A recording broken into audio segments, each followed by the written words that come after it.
لیے اپنی جان قربان کرنے والے سب سے بہادر لوگوں کے بارے میں بتانے جا رہا ہوں۔ تو شروع کرتے ہیں اپنا کاؤنٹ ڈاؤن۔ ممتاز قادری 2011 میں آسیہ نامی ایک کرسچن خاتون نے نبی کریم صلی اللہ علیہ وسلم کی شان میں بہت ہی نازیبا الفاظ بکے اور معاذ اللہ آپ کی توہین کی، لیکن مسلمانوں نے فوراً اس معلومہ عورت کو گرفتار کروا کے اسے سخت سزا دینے کی اپیل کی۔ عدالت نے آسیہ کو موت کی سزا سنا دی، لیکن اس وقت صوبہ پنجاب کا گورنر جس کا نام سلمان تاثیر تھا، اسے یہ بات ہضم نہیں ہوئی۔ اس نے یورپ کا ساتھ دیتے ہوئے آسیہ کی پوری حمایت کی اور کہا کہ اسے اس کی غلطی سے بڑھ کر سزا دی جا رہی ہے۔ صرف اتنا ہی نہیں بلکہ اس نے قرآن و سنت کی روشنی میں بنے ہوئے 295 قانون کو کالا قانون قرار دے دیا گیا، جس کے مطابق گستاخی رسول کی سزا موت ہے۔ جن دنوں یہ سارا معاملہ چل رہا تھا اس وقت ممتاز قادری اس گستاخ کی سیکیورٹی پر مامور تھے۔ ممتاز قادری ایلیٹ فورس کے سپاہی تھے اور انہیں سلمان تاثیر کا باڈی گارڈ بنایا گیا تھا۔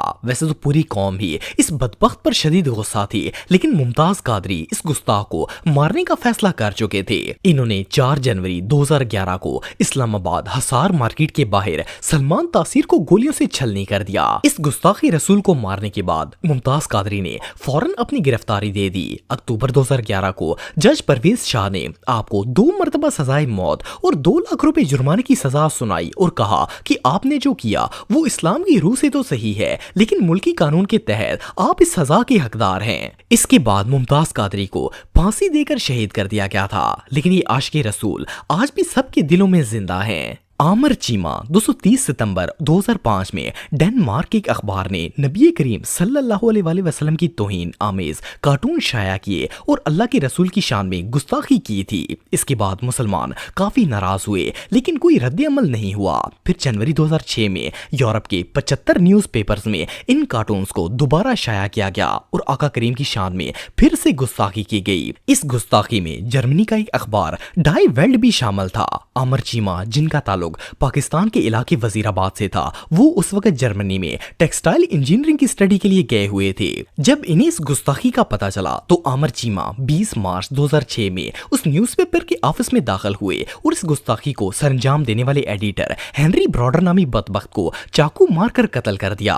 اسے مارنے کے بعد آپ کو فوراً اریسٹ کر لیا گیا اور جرمنی کی برلن جیل میں آپ کو لگاتار 44 دن تک ذہنی اور جسمانی ٹارچر دیا گیا۔ ایون ان کافروں نے پلاس سے آپ کے ناخن کھینچ لیے اور ڈرل مشین سے آپ کے گھٹنوں میں سوراخ کر دیے، لیکن ان سب کے باوجود عامر چیمہ اللہ اکبر کے نعرے لگاتے رہے اور آخرکار ان بدبختوں نے آپ کی شاہ رگ کاٹ کر آپ کو شہید کر دیا۔ جب عامر چیمہ کو پاکستان لایا گیا تو ان کے جنازے پر اتنے زیادہ لوگ تھے کہ انہیں گن پانا بھی آلموسٹ امپاسبل تھا۔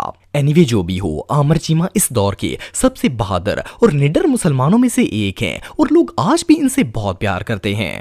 غازی مرید حسین 1932 میں ہندوستان کے علاقے اتر پردیش میں ایک ہندو رہتا تھا جس کا نام رام گوپال تھا۔ اس بدبخت نے اسلام سے نفرت کا اظہار کرتے ہوئے رسول اللہ صلی اللہ علیہ وسلم کی شان میں نہایت گستاخ الفاظ یوز کیے تھے۔ ویسے تو ہر مسلمان اس پر غصہ تھا، لیکن ایک رات غازی مرید حسین جن کا تعلق چکوال سے تھا، ان کو خواب میں رسول اللہ کی زیارت ہوئی۔ آقا کریم نے مرید حسین کو بتایا کہ اس ہندو نے ان کی شان میں گستاخی کی ہے۔ غازی مرید حسین نے جب یہ سنا تو اس کافر کو قتل کرنے کی نیت سے گھر سے نکل پڑے۔ اس دور میں انہوں نے ہزاروں میل کا سفر پیدل چل کر طے کیا اور آخرکار اتر پردیش پہنچ گئے۔ غازی مرید حسین نے اس کافر کو تلاش کیا اور سب کے سامنے اسے قتل کر دیا۔ اسے مارنے کے جرم میں انہیں گرفتار کر لیا گیا اور کال کوٹڑی میں بند کر دیا گیا۔ انہیں جہاں بند کیا گیا تھا اس کے ساتھ والی کوٹڑی میں ایک ہندو بھی قید تھا۔ اسے روزانہ غازی مرید حسین کی طرف سے بے حد پیاری خوشبو آتی اور باتوں کی آواز بھی سنائی دیتی۔ ایک دن اس ہندو نے غازی صاحب سے پوچھا کہ آپ کس سے باتیں کرتے ہیں، تو انہوں نے کہا کہ تم کبھی نہیں سمجھ سکتے، اصل میں آقا کریم اپنے اس غلام سے ملنے کے لیے تشریف لاتے تھے اور غازی صاحب ان سے باتیں کرتے تھے۔ یہ ہندو اتنا متاثر ہوا کہ اس نے اسی وقت اسلام قبول کر لیا۔ اگست 1936 میں غازی مرید حسین کو سزائے موت دے کر شہید کر دیا گیا تھا، لیکن جب انہیں قبر کے اندر اتارا गया तो 11 दिन तक इनकी कब्र से शहद निकलता था। नामूस रिसालत की खातर अपनी जान कुर्बान करने वाले इस बहादुर को लोग आज भी याद करते हैं और इनसे मोहब्बत करते हैं। गाजी इल्मुद्दीन दोस्तों सन 1929 में लाहौर के अंदर राजपाल नाम का एक सहाफी था। इसने एक बुक शाया की थी जिसमें इसने माज़अल्लाह नबी पाक सल्लल्लाहु अलैहि वसल्लम की शान में निहायत गुस्ताखाना अल्फाज इस्तेमाल किए और नाउजुबिल्लाह आका करीम का मजाक उड़ाने की कोशिश की थी। इस बदबख्त की हरकत पर मुसलमान शदीद गुस्से में आ गए और अंग्रेजों से इसे सजाए मौत देने का मुतालबा किया, लेकिन इन्होंने इसे सिर्फ 6 माह की सजा सुनाई और फिर रिहा कर दिया। मुसलमानों ने इसके खिलाफ काफी जुलूस निकाले, लेकिन अंग्रेजों ने इसे पकड़ने की बजाय मुस्लिम लीडर्स को ही गिरफ्तार करना शुरू कर दिया। गाजी इल्मुद्दीन उस वक्त लाहौर के अंदर एक कारपेंटर का काम करते थे। इन्होंने जब देखा कि राजपाल ये हरकत करके खुले सांड की तरह आजाद घूम रहा है तो 29 मई 1929 को आप राजपाल की दुकान पर गए और इसे वहीं पर कत्ल कर दिया। इसे मारने के बाद आपको गिरफ्तार कर लिया गया, लेकिन आपने खुशदिली से अपना जुर्म कबूल कर लिया। इवन अदालत में आपका केस कायदे-ए-आज़म मोहम्मद अली जिन्ना ने लड़ा था, लेकिन कत्ल के जुर्म में आपको सजाए मौत सुना दी गई थी। सजाए मौत की खबर सुनने के बाद गाजी इल्मुद्दीन ने अल्लाह का शुक्र अदा किया और कहा कि नामूस रिसालत पर एक तो क्या मैं 1000 जानें भी कुर्बान करने के लिए तैयार हूँ। अक्टूबर 1929 में आपको फांसी देकर शहीद कर दिया गया। आपका जनाजा लाहौर की तारीख का सबसे बड़ा जनाजा था। यह जनाजा 8 किलोमीटर लंबा था और इसमें लाखों लोगों ने शिरकत की थी। इवन आपकी मैयत को इलामा इकबाल ने खुद अपने हाथों से लहद में उतारा था। इस्लाम का ये हीरो आज भी लोगों के दिलों में राज करता है।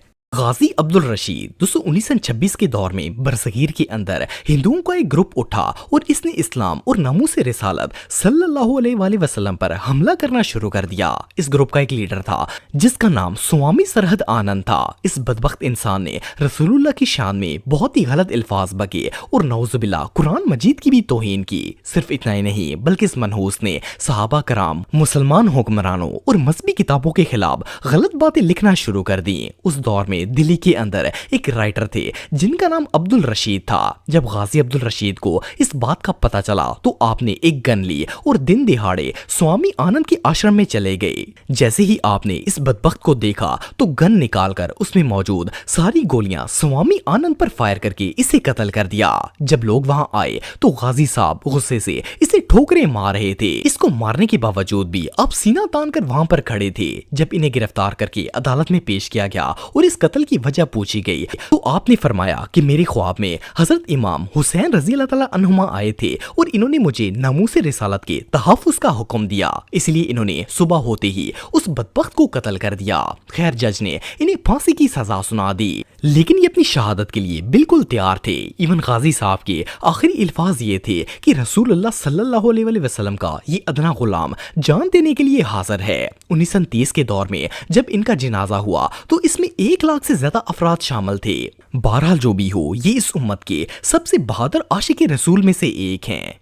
सुल्तान सलाहुद्दीन अय्यूबी 1180 के दौर में जब मिस्र, सीरिया और यमन के इलाकों पर सुल्तान सलाहुद्दीन अय्यूबी की हुकूमत थी तो उस दौर में करक के हुक्मरान रेनाल्ड ने हज पर जाने वाले एक काफिले को लूट लिया। मुसलमानों को लूटने के बाद इसने माज़अल्लाह रसूलुल्लाह सल्लल्लाहु अलैहि वसल्लम की शान में गुस्ताखी की और उनसे कहा कि अब बुलाओ अपने मोहम्मद को मदद करने के लिए। जब ये बात सुल्तान सलाहुद्दीन अय्यूबी को पता चली तो इन्होंने रेनाल्ड से जंग करने का फैसला कर लिया। सन 1187 में सलाहुद्दीन ने करक पर हमला किया और रेनाल्ड के 30,000 फौजियों को कत्ल करके इसे शिकस्त दे दी। जब रेनाल्ड को गिरफ्तार करके आपके पास लाया गया तो आपने इस बदबख्त से हज के काफिले के बारे में पूछा और कहा कि तुमने हमारे नबी को पुकारा था, लो अब इनका एक अदना गुलाम आ गया है। सुल्तान सलाहुद्दीन अय्यूबी ने पहले इस बदबख्त को इस्लाम कबूल करने की दावत दी, लेकिन जब इसने इस्लाम कबूल करने से इनकार कर दिया तो आपने तलवार निकाली और रेनाल्ड का सर कलम कर दिया। आपने इस गुस्ताख को ऐसा इबरत का निशान बनाया